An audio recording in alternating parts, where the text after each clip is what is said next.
भारतीय संविधान के निर्माता, नारी मुक्तदाता, परम पूज्य बोधिसत्व बाबा साहब डॉक्टर अम्बेडकर को भी नमन करता हूँ। वाम से DS board Bahujan Samaj party के संस्थापक, सामाजिक परिवर्तन के महानायक माननीय कांची राम साहब के चरणों में श्रद्धा का सुमन अर्पित करता हूँ। बहुजन समाज पार्टी की राष्ट्रीय अध्यक्ष, उत्तर प्रदेश की 4 बार मुख्यमंत्री रही, लोकसभा राज्यसभा की पूर्व सांसद माननीय बहन कुमारी मायावती जी के नीतियों में आशा और विश्वास रखते हुए बहुजन समाज पार्टी के राष्ट्रीय संयोजक आई कांत आकाश आनंद जी थोड़ा पीछे और आज माननीय बहन कुमारी मायावती जी के इस जन्मदिन के मौके पर इस कार्यक्रम की अध्यक्षता करते हुए बस्ती मंडल के मुख्य कोऑर्डिनेटर भाई कल्पनाथ बाबू जी और हमारे बीच में बस्ती मंडल के दूसरे मुख्य कोऑर्डिनेटर भाई धर्मदेव प्रियदर्शी जी, हमारे बीच में भाई बस्ती मंडल के तीसरे कोऑर्डिनेटर भाई संजय दूसिया जी, हमारे बीच में भाई के गौतम जी, हमारे बीच में यहाँ पर सुरेश चौहान जी यहाँ पर मौजूद हैं। मंच पे पूर्व विधायक भाई भगवान दास जी हमारे बीच में मौजूद हैं। पूर्व एमएलसी भाई लालचंद निषाद जी और हमारे तीनों विधानसभा के तीनों जिले के जिलाध्यक्षगण, तीनों जिले के प्रभारीगण और तमाम जिले से आए हुए हमारे सम्मानित नौजवान साथियों, माताओं, बहनों, बच्चों, साथियों, आज हम सभी लोग उस व्यक्तित्व के जन्मदिन पर जो बहुजन समाज पार्टी की आई का सामाजिक परिवर्तन, आर्थिक मुक्ति आंदोलन के मूवमेंट को आगे बढ़ाने वाले बहन कुमारी मायावती जी के इस जन्मदिन के मौके पर आज हम आप सभी लोगों को हार्दिक दिल से शुभकामना व्यक्त करते हैं और माननीय बहन कुमारी मायावती जी के लंबी उम्र की कामना करते हैं। साथियों, अभी हमारे साथियों ने बहन कुमारी मायावती जी इस प्रदेश में 4 बार मुख्यमंत्री रही, उनके शासनकाल को बताया, लेकिन मैं आपको बताना चाहता हूं कि बहन कुमारी मायावती जी की राजनीति कैसे शुरू हुई। 1978 में जब बहुजन समाज पार्टी नहीं बनी थी, जनता पार्टी की सरकार थी, वहां पर एक दलित समाज के कुछ बुद्धिजीवियों को बुलाया गया था, जिसमें बहन कुमारी मायावती जी पहुंची थी। वो उस समय अध्यापिका थी और वहां पर जितने भी नेता थे वो बोल रहे थे, विशेषकर राज नारायण सिंह, वो कह रहे थे, हरिजन शब्द का प्रयोग बार बार कर रहे थे हरिजनों के उत्थान के लिए। जब अंत में बहन कुमारी मायावती जी को बुलाया गया, तब बहन कुमारी मायावती जी ने कहा कि ठीक है, हम लोग तो हरिजन की औलाद हैं, क्या आप लोग शैतान की औलाद है? जब इस तरह की बात माननीय बहन कुमारी मायावती जी ने कहा और जब इसकी सूचना माननीय कांशीराम साहब को मिली, तो साहब ने बहन कुमारी मायावती जी से मुलाकात किया, उनके घर गए और उनके घर जाकर के उन्होंने बाम सेब के बारे में, डीजल बोर्ड के बारे में उन्होंने बताया। और इसके बाद साथियों उनसे अपील किया कि आप तो सामाजिक क्षेत्र में बहुत आगे हैं, आप सामाजिक लड़ाई लड़ सकती हैं, इसलिए हम चाहते हैं कि आप हमारे साथ रह करके इस बहुजन मूवमेंट को आगे बढ़ावें।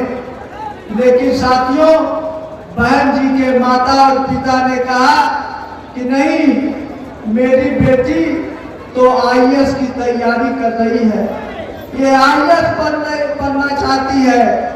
तब माननीय कांशीराम साहब ने कहा मैं आईएएस नहीं, मैं तो मायावती जी को ऐसा बनाना चाहता हूं कि तमाम आईएएस और आईपीएस उनके पीछे फाइल लेकर के वो खड़े रहें। और साथियों आप लोगों ने देखा जब इस प्रदेश में बहन कुमारी मायावती जी की सरकार रही तो सचमुच में वो आईएएस और आईपीएस बहन जी के इर्द गिर्द फाइल लेके खड़े रहते थे। इसलिए मैं कहना चाहता हूं कि बहन कुमारी मायावती जी आज जो इस ऊंचाई पर पहुंची हैं, मैं गवाह हूं। मैं दिल्ली प्रदेश का 1989 से लेकर के 96 तक अध्यक्ष रहा, सेंट्रल ऑफिस का इंचार्ज रहा और मैं बहन कुमारी मायावती जी के साथ साथ झुग्गी झोपड़े में जाकर के वहां पर लोगों को तैयार किया, उनके अंदर राजनीतिक जागरूकता पैदा किया, उनके बीच में जाकर के बहन कुमारी मायावती जी ने सत्ता के महत्व को बताया, वोट की कीमत को बताया, राजनीतिक चेतना पैदा किया। इसलिए साथियों मैं आज कहना चाहता हूं कि माननीय कांशीराम साहब ने जो इस देश में सामाजिक विषमता है, जो आर्थिक गैर बराबरी है, इस गैर बराबरी को दूर करने के लिए उन्होंने लंबा संघर्ष किया था। इसमें माननीय बहन जी का बहुत बड़ा योगदान है। अब हम सामाजिक परिवर्तन की बात करते हैं। माननीय कांशीराम साहब ने कहा कि social transformation and economic emancipation, तो हम उसको कहते हैं सामाजिक परिवर्तन और आर्थिक मुक्ति आंदोलन। तो सामाजिक परिवर्तन क्या है? बहन कुमारी मायावती जी और माननीय कांशीराम साहब ने कहा 5 point social programs and 5 point economics programs. तो 5 पॉइंट सोशल प्रोग्राम क्या है? उन्होंने कहा 5 सूत्री सामाजिक परिवर्तन की बात कहा। उसने कहा स्ट्रगल फॉर सेल्फ रिस्पेक्ट, आत्मसम्मान के लिए संघर्ष। दूसरा उन्होंने कहा स्ट्रगल फॉर लिबर्टी, स्वतंत्रता के लिए संघर्ष। तीसरा उन्होंने कहा स्ट्रगल फॉर इक्वलिटी, समानता के लिए संघर्ष। चौथा उन्होंने कहा elimination of caste and building bridges of brotherhood in broken society. जो जाति के आधार पर तोड़े गए लोग हैं उनके अंदर भाईचारा पैदा करके बहुजन समाज बनाना। पांचवा उन्होंने कहा struggle against untouchability, injustice and atrocity, अत्याचार और अन्याय के खिलाफ के विरुद्ध संघर्ष। ये 5 पॉइंट सोशल प्रोग्राम है। ये सामाजिक परिवर्तन के ये 5 सूत्र हैं जिस पर माननीय कांशी राम साहब ने पूरे देश में उन्होंने काम किया। इसी तरह से माननीय कांशी राम साहब ने कहा हमारे 5 सूत्री आर्थिक कार्यक्रम भी हैं।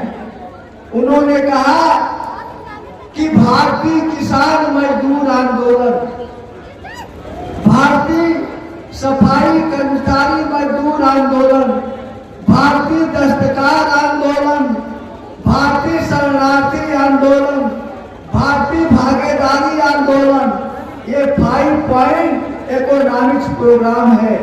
इस चीज को लेकर के माननीय कांशी राम साहब ने पूरे देश में जाकर के लोगों के अंदर राजनीतिक जागरूकता पैदा किया, क्योंकि बाबा साहब डॉक्टर अंबेडकर ने कहा था, बाबा साहब डॉक्टर अंबेडकर ने कहा था कि यह कारवां जो मैं यहाँ तक ले आया हूँ बेहद मुसीबतों का मुकाबला करके ले आया हूँ, तमाम कष्टों को झेलते हुए ले आया हूँ।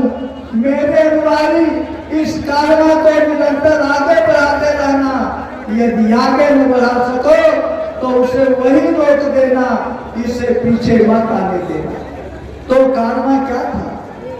बाबा साहब डॉक्टर अंबेडकर ने कहा कि संविधान में मैंने तो तुम्हें हक दिया है, जो तुम्हें अधिकार दिया है, बड़े संघर्ष के बाद दिया है, तमाम लोगों से संघर्ष करके बहस करके मैंने दिया है, लेकिन ये पर्याप्त नहीं है, तुम्हें और अधिकार लेने की जरूरत है। यदि और अधिकार न ले सको तो कम से कम इतना जरूर करना कि जो हमने तुम्हें अधिकार दिया है उसे जरूर हासिल कर देना। संविधान में तो मैंने तुम्हें अधिकार दे दिया है, लेकिन वो अधिकार तुम्हें तब तक नहीं मिलेगा जब तक तुम इस देश की पार्लियामेंट पर कब्जा नहीं करोगे। और पार्लियामेंट पर कब्जा करने के लिए हमने तुम्हें 2 चीज दिया है, एक तरफ तो लोकतंत्र दिया है और दूसरे तरफ 1 वोट का अधिकार दिया है। लोकतंत्र में राजा कौन बनता है?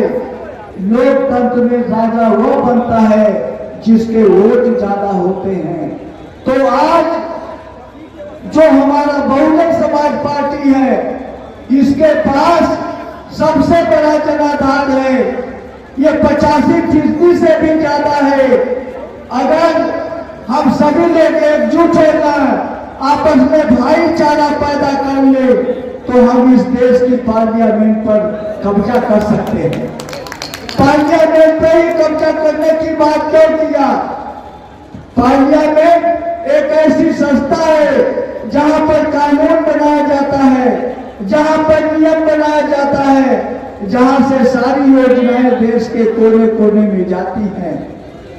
तो साथियों, इसलिए मैं आपको बताना चाहता हूं कि उत्तर प्रदेश में बहुजन समाज पार्टी की 4 बार सरकार रही। बहन कुमारी मायावती जी मुख्यमंत्री रही। 3 बार तो हम अल्पमत की सरकार में रहे। 1995 में हमारी सरकार 4 महीना 13 दिन चली। 1997 में हमारी सरकार 6 महीने चली। 2002 में जो हमारी सरकार बनी वो 15 महीने चली। जब बहन कुमारी मायावती जी जन कल्याण की बात करती थी, गरीबों के हित की को हक और अधिकार देना चाहती थी, तब तक उनकी सरकार को गिरा दिया जाता था। जब उत्तर प्रदेश में 2007 में बहन कुमारी मायावती जी की सरकार बनी तो बहन कुमारी मायावती जी निर्भीक हो गई, निडर हो गई। उन्होंने कहा कि अब मुझे कोई डर नहीं है, मुझे कोई भय नहीं है कि कोई हमारी सरकार को गिरा दे। अगर ये सारे विरोधी एकजुट हो जाए, एक साथ मिल करके अगर हमारी सरकार को गिराने की बात तो बहुत दूर, वो हिला भी नहीं सकते हैं। इसलिए साथियों, मैं कहना चाहता हूं कि जब बहन कुमारी मायावती जी 2007 से 5 तक 2012 तक जो 5 साल उन्होंने हुकूमत किया, उसमें उन्होंने संविधान के हिसाब से इस प्रदेश को चलाया। संविधान के अंतर्गत अनुसूचित जात, जनजात और पिछड़ी जात को कुछ आरक्षण दिया गया है। अनुसूचित जात जनजात को 23.5% और पिछड़ी जात को 27.5% का आरक्षण था। लेकिन 2012 से पहले ये आरक्षण कोटा पूरा नहीं हुआ था। लेकिन माननीय बहन कुमारी मायावती जी अपने सरकार में बैकलॉग की नौकरियां निकाल करके, स्पेशल अभियान चला करके लाखों लोगों को रोजगार दे करके उन्होंने SC, ST और OBC का उत्तर प्रदेश के राज्य सरकार की नौकरियों में जो आरक्षण कोटा था उसे 100% पूरा कर दिया। इसलिए साथियों मैं कहना चाहता हूं कि आज हमारे तमाम लोग, चाहे आज तमाम लोग संविधान की बात करते हैं, मैं आपको बताना चाहता हूं ये जो समाजवादी पार्टी है ये संविधान बचाने की बात करती है। 2009 से लेकर 2014 तक भी मैं पार्लियामेंट में रहा। जब अनुसूचित जात जनजाति को प्रमोशन में रिजर्वेशन का सवाल आया तो उस बिल को फरवाने का काम कौन किया? उस बिल को फरवाने का काम समाजवादी पार्टी के मुखिया श्री मुलायम सिंह यादव जी ने किया। तो ये संविधान की रक्षा क्या करेंगे? लेकिन हमारे लोग उसमें भी भटक गए। और उत्तर प्रदेश में अखिलेश यादव की सरकार थी और इन्होंने क्या किया? उसे तत्काल प्रभाव से लागू कर दिया। हमारे जो DM थे वो SDM बन गए, जो कप्तान थे वो CO बन गए, जो हेडमास्टर थे वो सहायक अध्यापक बन गए। तो इस तरह से उन्होंने अपमानित करने का काम किया। इसलिए साथियों मैं आपसे अपील करना चाहता हूं कि आज अगर आप अपना हक चाहते हैं, आप अपना अधिकार चाहते हैं, आप अपना सम्मान चाहते हैं, आप संविधान की रक्षा करना चाहते हैं, तो संविधान की रक्षा वो नहीं करेंगे। संविधान की रक्षा अगर कोई करेगा तो बाबा साहब डॉक्टर अम्बेडकर के रास्तों पे चल करके जो बहुजन समाज पार्टी बनी है वो बहुजन समाज पार्टी कर सकती है और कोई दूसरा कर नहीं सकता है। इसलिए साथियों हम आपसे अपील करना चाहते हैं। अभी कुछ दिन पहले ये साइयार का काम शुरू हुआ था। ये साइयार में इस बस्ती मंडल में मैं आपको बताना चाहता हूं कि लगभग 8.5 लाख लोगों के वोट काट दिए गए हैं। बस्ती जिला, सिद्धार्थनगर जिला और संत कबीर नगर जिले में 8,50,000 वोट काट दिए गए। इसलिए आपसे अपील है कि अभी 4-5 फरवरी तक वोट बढ़ाने का काम शुरू होगा। 1 जनवरी 2026 में जो 18 वर्ष की उम्र का हो गया है, चाहे वो पुरुष हो चाहे वो नारी हो, ऐसे लोगों को आप उनका नाम मतदाता सूची में डलवाने के लिए फॉर्म 6 का प्रयोग कर सकते हैं। कुछ लोगों का नाम अशुद्ध हो गया है तो उसके लिए फॉर्म नंबर 8 का प्रयोग करना है। और कुछ लोग जो आपका वोट कटवा रहे हैं, जो आपके मर गए हैं उनका तो वोट कट ही रहा है, जो जिंदा है उनको मरा दिखा करके भी उनका वोट काटा जा रहा है। इसलिए हम अपने कार्यकर्ताओं साथियों से कहना चाहते हैं कि आप भी फॉर्म 7 का प्रयोग करके उन लोगों के जो लोग हमारे वोटों को कटवा रहे हैं उनके भी मरे लोगों का नाम कटवाने का काम आप लोग करेंगे तो 4 5 फरवरी तक फार्म नंबर 6, फार्म नंबर 7 और फार्म नंबर 8 के द्वारा आप लोग अपने लोगों का वोट बना करके मतदाता सूची में उनका नाम डलवा करके, क्योंकि आप लोग चाहते हैं कि 2027 में बहुजन समाज पार्टी की सरकार बने और बहन कुमारी मायावती जी इस प्रदेश की मुख्यमंत्री बने, तो आप लोगों को अपने ज्यादा से ज्यादा वोट को बढ़ाना पड़ेगा। इसलिए साथियों, हम बात को और आगे न बढ़ाते हुए इसी अपील के साथ कि आप लोग घर जाने के बाद इस कार्य में लग जाएंगे और अपने लोगों का नाम ज्यादा से ज्यादा मतदाता सूची में डलवाने का काम करेंगे। इसलिए साथियों, आज आप लोग बड़े पैमाने पर यहाँ आए हुए थे। हमारे कुछ भाई तो चले गए क्योंकि शाम हो चली है, इसलिए जो भी भाई आए हैं मैं उनका हार्दिक दिल से स्वागत करता हूं, धन्यवाद करता हूं और अपनी बात खत्म करता हूं। जय भीम, जय भारत, खुदा हाफिज। अब हम चाहेंगे